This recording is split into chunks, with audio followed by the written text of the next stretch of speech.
Hey guys, remember it's all about comparables with stocks, okay? Obviously, when companies report earnings, right, investors are looking at year over year comparisons and month over month as well. But the most important thing is year over year, right?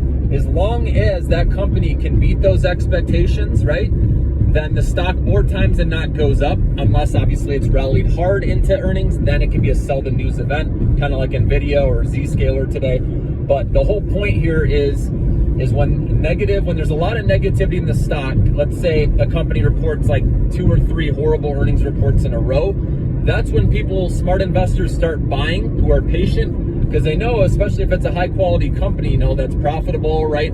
Growing revenue, cash flow, all that they know they're going to have an easier comparison the next year when they're reporting earnings, and they can beat and the stock can go up. So that's how you got to look at it. And same thing with GDP growth. Remember last quarter 3 was 4.9% GDP growth.